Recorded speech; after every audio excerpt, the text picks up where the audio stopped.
본문에는 유대교로 개종한 이 헬라인 몇 사람이 예수님을 뵙고자 찾아 나오는 것부터 시작이 됩니다. 예수님께서는 당신이 영광 받을 때가 임박했음을 아시고 이 기회를 삼아서 제자도에 대한 제자들이 제자로서 어떻게 살아가는 것이 맞는지 이 제자도에 대한 이야기를 하고 계시는데 이 부분이 사실 굉장히 중요한 부분입니다. 왜 그런 거 아니면 지금 예수님을 찾아온 이 헬라인들도 사실 무엇 때문에 찾아온 거냐면 죽은 사람을 살렸잖아요. 앞부분에 보니까 앞부분에 정말 죽은 지 3일이나 지난 사람을 예수님께서 살리셨단 말입니다. 누구였죠? 바로 나사로를 살리셨었습니다. 그런 소문을 듣고는 예수님을 찾아온 겁니다.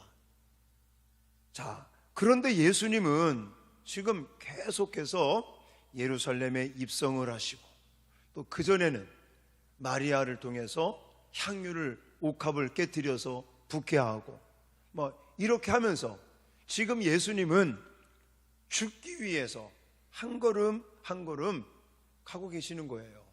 그래서 우리가 읽었지만 여기 보면 이제 이 세상에 대한 심판이 이르렀으니 이 세상의 임금이 쫓겨나리라 이런 이야기들은 결국은 예수님께서 이제 십자가 지시기 위해서 한 걸음 한 걸음 나가시고 있는 이런 시점에 사실 헬라인뿐만이 아닙니다.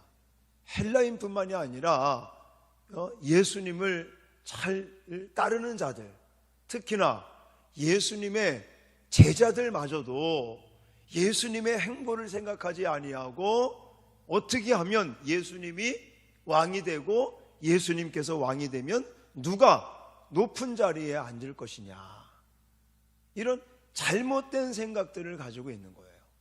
그러니까 예수님께서 이 기회를 삼아서 제자도에 대한 이야기를 하고 계시다, 이렇게 저는 해석을 하는 건데 사실은 이 요한복음 12장의 말씀보다는 마태복음, 마가복음 제가 이따가 이제 여러분들에게 소개를 하겠지만 그 마태복음이라든지 마가복음 이런 데는 더 자세하게 나와 있는 것을 볼 수가 있는데 우리가 나중에 보겠지만 대표적으로 나를 따라오려거든 뭐하라고 그래요? 자기를 부인하고 자기 십자가를 지고 나를 쫓을 것이니라, 이렇게 마태복음 16장에도 말씀하는 걸 볼 수가 있습니다. 나중에 이제 짚어드리겠지만 그래서 오늘 요한복음에는 사실 좀 약합니다. 이 제자도에 대한 얘기가 좀 약하지만 그러나 가장 중요한 세 가지 이야기는 빼놓지 않고 있습니다. 그래서 오늘 이 요한복음 12장의 말씀은 20절부터 36절까지 읽었는데 이 본문을 가지고는 성도가 마땅히 가야 될 제자의 도, 그러니까 예수님의 제자로서 살아가는 우리가 어떻게 살아가는 것이 진정한 예수님의 제자의 삶이고 모습인지 이 부분을 가지고 세 가지로 아주 중요한 부분이기 때문에 말씀을 드리도록 하겠습니다. 자, 먼저 성도된 우리가 예수의 제자로서 따라야 될 이 제자도가 무엇이냐? 첫 번째는 24절 말씀에 있습니다. 자, 같이 24절 말씀 읽겠습니다. 시작. 내가 진실로 진실로 너희에게 이르노니 한 알의 밀이 땅에 떨어져 죽지 아니하면 한 알 그대로 있고 죽으면 많은 열매를 맺느니라. 아멘. 이렇게 말씀하고 있죠. 여기 보면 이 한 알의 밀을 예를 들어서 말씀을 하시면서 이 한 알의 밀이 땅에 떨어져서 뭐하면 죽으면 뭐 한다는 거예요? 예, 많은 열매를 맺는다. 이걸 강조하고 있습니다. 먼저 이 죽는다는 것을 강조하고 있는 거예요. 그래서 저는 성도된 우리가, 예수의 제자로서 살아간다고 하는 우리가 따라야 될, 마땅히 가야 할 그 제자도 첫 번째는 뭐냐? 죽어야 된다라고 말씀을 드리고 싶어요. 자, 예수님께서 이 본문 요한복음 12장에서 성도들의 이 죽음이 얼마나 가치 있는 것인가를 말씀하고 있습니다. 그런데 여기서 말씀하고 있는 이 죽음은 단순히 우리의 생명이 끝나버리는 것을 말씀하고 있는 것이 아니라는 거예요. 육체의 죽음을 가리키는 것이 아닙니다. 자, 일반적으로 죽는다 그러면 뭘 생각해요? 내 생명이 다하는 것. 그래서 이 육신의 생명이 다하는 것을 생명의 상실하는 것, 이런 것들을 가리키는데, 여기서 말씀하는 것은 그게 아니에요. 그리스도와 함께 죽어지는 걸 가리키는데, 예수님께서는 어떻게 죽으셨어요? 십자가에서 죽으셨어요. 근데 죽음으로 끝나버렸습니까? 아니죠. 우리가 지난번에 부활절을 지냈듯이 그냥 죽고 끝나버리는 게 아니에요. 예수님의, 그리스도의 이 죽음은 죽음으로 끝나는 것이 아니라 신비의 죽음이다, 이렇게 표현하고 싶습니다. 결국은 예수 그리스도께서 십자가의 죽으심으로 온 인류를 생명으로 살리시는 것 같이 우리 자신들도 죽어야 되는데, 뭐가 죽으면 되겠습니까? 육체의 죽음을 가리키는 게 아니라고 그랬죠? 죽어야 된다 그러니까 자살하면 안 되는 겁니다. 육체의 죽음을 말씀하는 게 아니라 여기서는 내 자아가 죽어지는 걸 가리키는 거예요. 내 옛사람, 예수 그리스도의 십자가를 통해서 정말 우리의 구원의 길이 열려진 것처럼 내 자신의 교만, 내 자신의 어떤 욕심, 이런 아직 살아있는 육체의 자아가 죽어질 것을 말씀하고 계시다는 것입니다. 그래서 갈라디아서 5장 24절에도 바울을 통해서 이런 말씀을 하셨습니다. 자, 같이 읽겠습니다. 갈라디아서 5장 24절 시작. 그리스도 예수의 사람들은 육체와 함께 그 정욕과 탐심을 십자가에 못 박았느니라. 아멘. 이렇게 말씀하고 있습니다. 예수님이 십자가에 그 죽으시는 것처럼 우리 몸이 죽어지는 것이 아니라 우리의 뭐가, 이 속에 있는 자아, 정욕이라든지 탐심 같은 그 속사람. 그래서 저는 이것을 마태복음 16장을 근거로 해서 우리 육신의 본성, 내 자아, 이것이 하나님의 말씀에 굴복시키는 것이 바로 자기 부인, 자기 부정이다, 이렇게 말할 수 있다는 것이죠. 그래서 마태복음 16장 24절, 25절 우리가 많이 알고 있는 성경 구절입니다. 자, 같이 읽겠습니다. 시작. 이에 예수께서 제자들에게 이르시되 아무든지 나를 따라오려거든 자기를 부인하고 자기 십자가를 지고 나를 쫓을 것이니라. 누구든지 제 목숨을 구원하고자 하면 잃을 것이요 누구든지 나를 위하여 제 목숨을 잃으면 찾으리라 라고 말하고 있어요. 여기서 말하는 이 목숨이라고 하는 이런 부분들이 이 육체의 생명을 가리키는 게 아니라 내 자아가 죽어지는 거예요. 내 자신의 어떤 정욕, 내 자신의 어떤 탐심.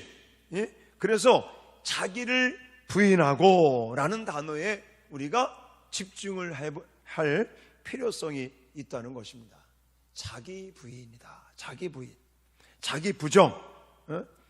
이 자기 부인, 자기 부정이라고 하는 것은 아까도 제가 언급했지만 육신의 본성을 쫓아서 살아가는 것이 아니라 하나님의 말씀에 굴복하면서 우리 자신의 이 자아, 이 어떤 내 자신의 욕심, 욕망, 이런 것들을 자꾸만 이렇게 낮추는 것. 자, 이럴 때 예수님께서 약속하신 게 뭐냐면 풍성한 열매, 많은 열매를 거두게 하실 것이라고 약속을 하고 계십니다. 그래서 아까도 24절에 한 알 그대로 있고 죽으면 그것으로 사라져버리고 없어지는 게 아니라는 거죠. 내 자아가 죽어지고 내 속에 있는 육체의 욕망, 육체의 어떤 육신의 이런 자기, 어떤 그런 부분들이 살아있지 아니하고 자기 부정이나 자기 부인이 되어지면 그것을 통해서 결국 예수님께서 우리에게 약속하신 게 무엇이라고요? 열매를 맺게 하시겠다, 이렇게 말씀하고 계시다는 것입니다. 근데 이 부분들이 요한복음 15장에 가면 포도나무 비유를 말씀하시면서도 이렇게 말씀하셨습니다. 자, 요한복음 15장 5절 말씀을 같이 읽겠습니다. 시작. 나는 포도나무요 너희는 가지라.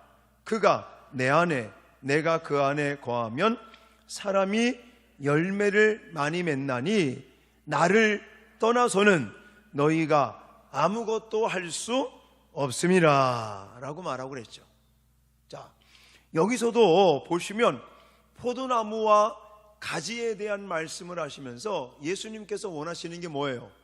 가지인 우리에게 풍성한 열매를 맺기를 원하신다는 것입니다. 그런데 아까 말씀드렸죠. 풍성한 열매를 맺기 위해서는 어떻게 해야 된다고 그랬어요? 내 자아가 깨어져야 되는 거예요. 내 자아가 죽어져야 되는 거예요.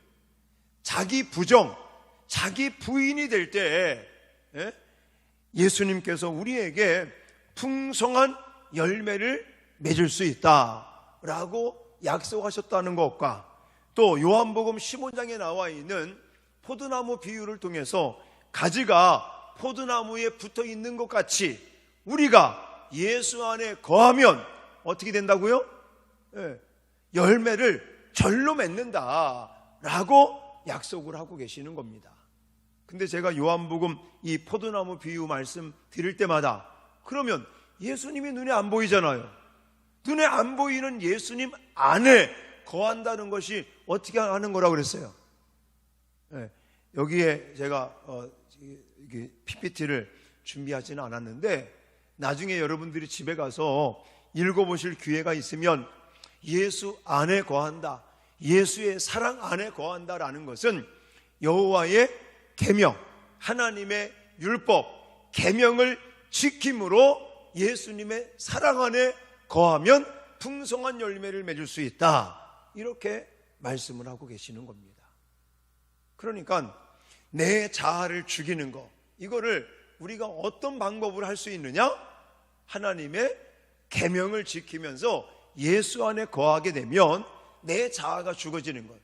내 육체의 본성은 우리 스스로가 이겨낼 수가 없어요. 그래서 우리는 나중에도 말씀을 드리겠지만 성령의 은혜 속에 하나님의 말씀에 굴복하는 삶을 통해서 우리는 내 육신의 본성, 내 자아, 내 어떤 욕심이나 또 이런 정욕 같은 것들을 이제는 이겨낼 수가 있다는 것입니다. 그래서 성도가 가야 될 마땅한 제자의 도에 첫 번째는 죽어야 한다는 것인데, 이 생명을 죽여야 된다는 게 아니라 뭘 죽여야 된다고요? 내 자아, 내 어떤 자기의 부정, 자기의 어떤 부인, 이런 부분들이 돼야 되는데, 내 자아가 죽어지고 내 자기 부인, 그리고 날마다 주님 십자가를 지고 주님을 쫓을 수 있는 이런 삶은 내 스스로가 할 수 있는 것이 아니라 예수 안에 거해야 되고 예수 안에 거한다는 게 뭐라고요? 하나님의 계명, 율법대로 살아보려고 몸부림치는 거라고 말씀을 드렸습니다. 자, 그 다음에 두 번째는 미워해야 된다, 미워하면서 살아간다 라고 말씀을 드리고 싶어요. 옆 사람을 미워해서 안 됩니다. 우리는 서로 한 몸이에요. 머리 대신은 예수 그리스도와 하나가 된 가족이란 말입니다. 한 몸이란 말입니다. 근데 자꾸만 우리끼리 서로 시기하고 질투하고 미워하고 다투고 그런 걸 말씀하시는 게 아니라 세상적인 정욕을 미워하는 거예요. 그리고 그 반대를 사랑하는 거죠. 미워하는 것의 반대말은 사랑하는 것이죠. 자, 25절 말씀을 같이 읽겠습니다. 시작. 자기의 생명을 사랑하는 자는 잃어버릴 것이요, 이 세상에서 자기의 생명을 미워하는 자는 영생하도록 보전하리라 라고 말하고 있습니다. 자, 여기 보면 자기 생명이라고 말하고 있는데, 이 생명이라고 하는 것이 그냥 이런 육체만 가리키는 게 아닙니다. 일 가로 해가지고 밑에 내려가 보니까 뭐라고 써 있어요? 또는 영혼이다 라고 이야기를 하고 있습니다. 그래서 여기 25절에서 강조하고 있는 것은 바로 내 자기의 생명을 사랑하는 자. 그런데 사랑하면요, 결과가 어떻게 된다고요? 잃어버리게 된다라고 이야기를 하고 있습니다. 그런데 그 반대, 대조를 이루는 것을 보면 세상에서 자기의 생명을 뭐하면? 미워하면, 사랑하는 것의 반대, 미워하면 결과도 반대가 되겠죠. 사랑하면 잃어버리게 되지만 그것을 미워하게 되면 영생하도록 보존한다 라고 말씀을 하고 계시다는 것입니다. 그래서 저는 이 25절의 말씀을 보면서는 아까 얘기 드렸죠. 첫 번째로 죽어야 된다. 뭐가 죽어져야 된다고요? 내 자아가, 내 어떤 욕심, 이런 것들이 죽어져야 된다. 이거와 연관돼서 여기 25절 말씀을 근거로 해서는 세상적인 정욕을 따라 살아가려고 하는 인간적인 욕망에 대한 미움, 욕망에 대한 증오심, 전 이거라고 말씀을 드리고 싶은 거예요. 근데 우리가 오해해서는 안 됩니다. 무엇과 오해해서는 안 되냐면, 우리는 일반적으로 모든 인간에게는 하나님이 뭘 주셨느냐? 기본적인 욕구라는 걸 주셨다는 말입니다. 이 기본적인 욕구라는 게 다른 게 아니라, 여러분 저녁을 안 먹으면 어떻게 되죠? 배고파요. 배고프면 짜증나. 그러면 이제 분위기 안 좋아지죠? 자, 인간들은 누구나 밥을 안 먹으면요, 배고픈 거예요. 자, 또 잠을 안 자요. 만약에 내가 하룻밤 일하면서 밤을 샜어요. 그러면 무엇이 찾아옵니까? 피곤함이 찾아오고, 그것 때문에 졸게 되고 잠자고 싶고, 이런 욕구라는 부분들은 우리 인간에게 누구에게나 주어지는 기본적인 욕구인 것이에요. 성적인 부분도 마찬가지죠. 남자로 태어났으면 여자를 갈망하는, 그런 여자를 사랑하는 마음이 있는 것이고, 또 여자들은 남성에 대한 사랑하는 마음이 생겨나는 것입니다. 이런 부분들은 그런 부분들을 말씀하는 게 아니라, 이런 것은 당연히 인간에게 주신 기본적인 욕구인데, 이것마저 증오해야 된다, 미워해야 된다, 이렇게 말씀하는 것은 아닙니다. 그래서 그런 부분들을 잘못 해석한 사람들이 영지주의자들이에요. 영지주의자들. 1세기 때 그들은요, 육신은 무조건 악이다 그래요. 악이다, 잘못됐다. 그리고 영은 선한 것이다. 이래가지고 부부관계도 하면 안 되는 거예요. 육체적인 것이기 때문에. 근데 그런 기본적인 것을 말씀하는 것이 아니라 여기서 지금 미워해야 된다라고, 미워하는 자는 영생하도록 보존하리라 라고 하시는 이 말씀은 세상적인 정욕에 따라서 살려고 하는 인간적인 욕망에 대한 증오심, 욕망에 대한 미워하는 마음을 가리키는 것입니다. 그러므로 영생의 진리를 알지 못하는 사람들은 눈에 보이는 이 세상의 것에 모든 가치를 두고 그것만을 추구하게 되면 예수의 제자로서 살아갈 수가 없다라고 말씀을 하고 계시는 것입니다. 그러나 그리스도는 그러한 것을 사랑할 때 가장 중요한 것을 잃어버리게 된다라고 말씀하신다는 거예요. 그러니까 세상 사람들은 자꾸만 뭔가 가져야 되고 무엇인가 내가 높아져야 되고 이래야 성공했고 이래야 살아남는다라고 말하지만 성경에서는 그 반대를 이야기하고 있다는 것입니다. 세상 사람들과 같이 육신의 정욕과 욕망을 따라서 살아가게 되면 결국은 잃어버리게 된다는 것을 성경은 우리에게 강조를 하고 계십니다. 그래서 예수님이 그런 모습을 우리에게 보이셨잖아요. 무엇을 통해서? 십자가의 사건을 통해서.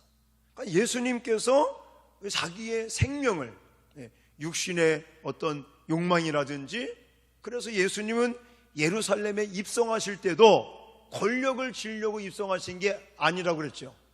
예수님은 군마를 탄다든지 백마를 탄다든지 이런 모습으로 예루살렘 성으로 입성하신 것이 아니라 어떻게?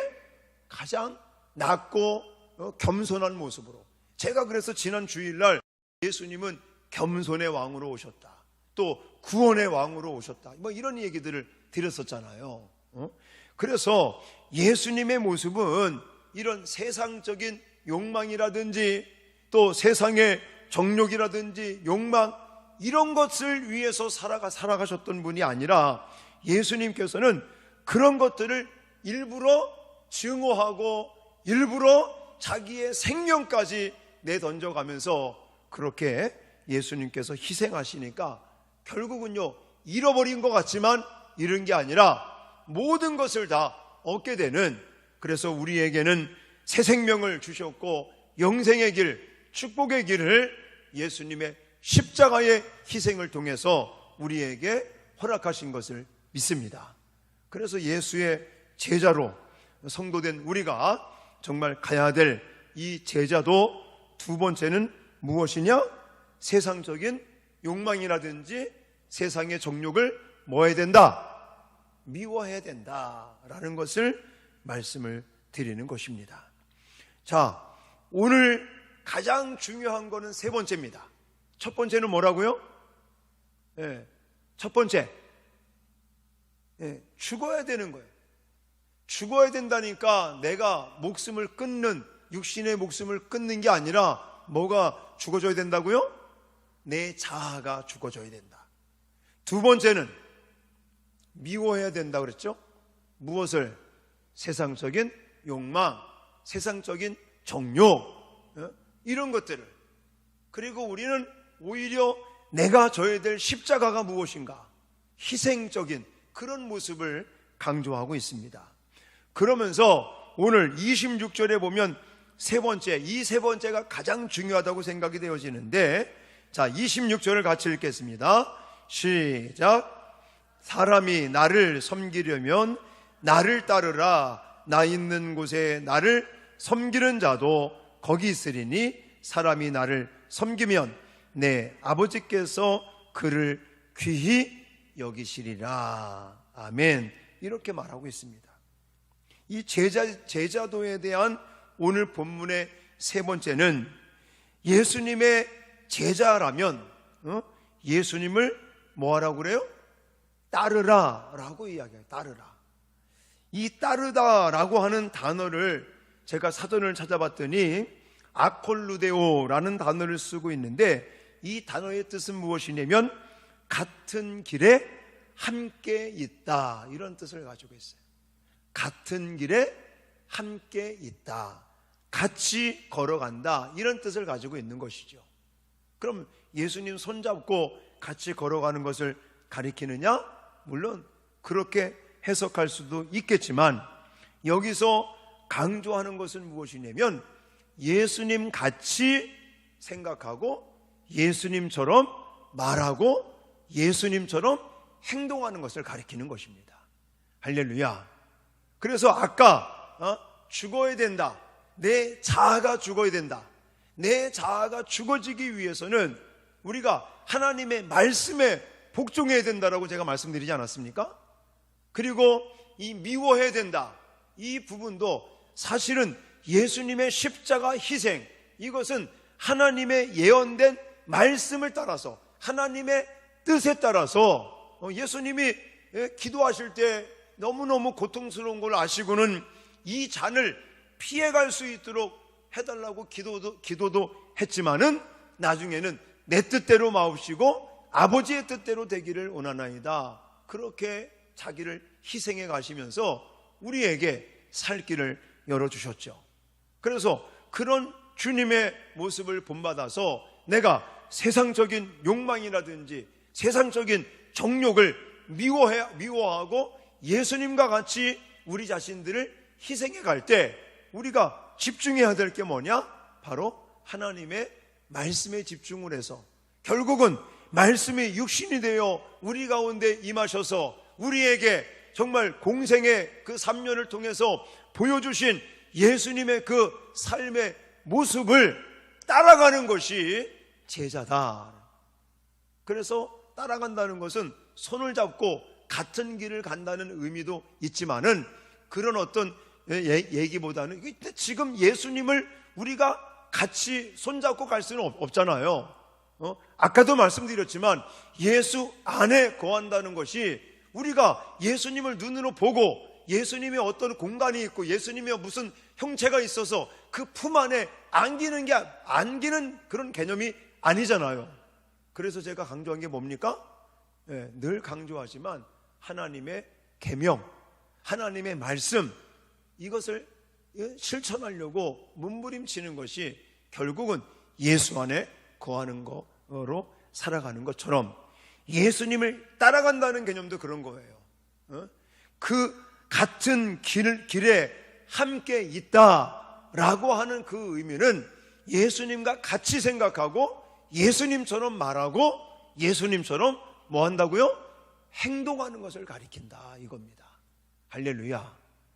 그래서 이 따르다라고 하는 그 단어를 사전을 통해서 찾아보니까 강조하는 것 중에 하나가 뭐냐면 현재 시제를 사용하고 있다, 이걸 강조하고 있더라고요. 현재 시제. 우리 이 한국 국어는요, 뭐 시제가 그렇게 뭐 복잡하거나 뭐 그다지 중요하지 않습니다. 그래도 의미가 잘 전달이 되는데, 사실 헬라어 같은 경우는요, 이 시제를 우리가 좀 볼 줄 아셔야 됩니다. 왜 그런 거 하냐면, 이 따르다라고 하는 단어를 쓰면서 과거형을 쓴다든지 미래형을 쓴 것이 아니라 현재 시제를 쓴 의도가 있다는 거예요. 그 의도가 뭐냐면, 제자로서 예수님을 따라가는데 그냥 일시적으로 뭐 내가 기분 좋고 내가 은혜가 충만하면 따라가고, 건강하고 환경이 좋으면 따라가고, 그렇지 않으면 따라가지 않는 거, 이걸 말하는 게 아니라는 거예요. 여기서 현재 시제라고 하는 시제를 강조하는 것은 무슨 뜻을 가지고 있냐면, 예수님을 따를 때 지속적으로 계속해서 끊임없이 언제까지? 주님 앞에 서는 그날까지. 더 좀 리얼하게 말씀드리면 죽을 때까지. 내가 죽어서 주님 앞에 서는 그날까지, 아니면 예수님 재림하신 그날까지. 그냥 하다 말다 이런 게 아니라 끊임없이 지속적으로 계속해서 끝까지 주님 앞에 서는 그날까지. 이게 현재 시제의 강점입니다. 현재 시제를 쓰는 그 의도가 바로 여기에 있다는 것이에요. 그러니까 우리가 예수님을 따라간다고 말할 때 잊지 말아야 될 건 뭐예요? 계속해서 끊임없이 지속적으로 끝까지 예수님 앞에 서는 그날까지. 할렐루야. 했다가 안 했다가 뭐 기분 좋으면 또 은혜 충만히 받으면 하고 그렇지 않으면 집어치우고 이런 개념이 아니라는 것입니다. 그래서 예수님을 따라간다는 것은 어떻게 하는 거라고요? 예수님처럼 생각하고 예수님처럼 말하고 예수님처럼 행동하는 것. 근데 시제를 뭘 쓰고 있다고요? 현재 시제를 쓰고 있다는 의미는 내가 했다가 안 했다가 이렇게 하는 것이 아니라 계속해서 지속적으로 끊임없이 언제까지? 예수님 앞에 서는 그날까지, 죽는 그날까지 변함없이 하나님 앞에 성실하게 예수님처럼 살아가고 예수님처럼 말하고 행동하고 예수님처럼 생각하려고 하는 그런 모습이 결국 예수님을 따라간다라고 하는 의미를 가지고 있다는 것입니다. 자, 오늘 말씀 성도로서 또 예수의 제자로서 살아가는 우리가 정말 가야 될 진짜 제자의 삶의 모습이 무엇인지 제가 3가지로 말씀을 근거로 해서 여러분들에게 가르쳐 드렸습니다. 첫 번째 뭐라고요? 죽어야 된다. 뭐가 죽어져야 된다고요? 내 자아가 죽어져야 된다. 그리고 두 번째, 미워해야 된다. 뭘 미워해야 된다고요? 세상적인 정욕이라든지 세상적인 욕망이라든지 이런 것들을 아예 그냥 이 미워한다는 말은 증오한다는 의미를 가지고 있더라고요. 그리고 마지막 3번째는 따라야 된다. 예수님을 적극적으로 앞부분에 그 2가지 죽어야 된다, 미워해야 된다라는 부분들은 소극적인 부분이라면 마지막 3번째 따라야 된다라는 말은 적극적인 자세를 가리키는데 예수님을 따른다라는 방법이 어떻게 한다고 그랬어요? 예수님처럼 생각하고 예수님처럼 말하고 예수님처럼 행동하는 것, 실천하는 것, 삶을 그렇게 살려고 몸부림치는데 현재 시제를 쓰는 의미는 뭐가 있다고요? 지속적으로 계속해서 끊임없이 끝까지 했다가 안 했다는 게 아니라 정말 꾸준하게 끝까지 정말 예수님처럼 그렇게 살아가려고 몸부림치는, 그래서 예수님에게 칭찬 듣고 예수님에게 인정받으시는 그런 신실한 제자들이 되시기를 주님의 이름으로 축원합니다.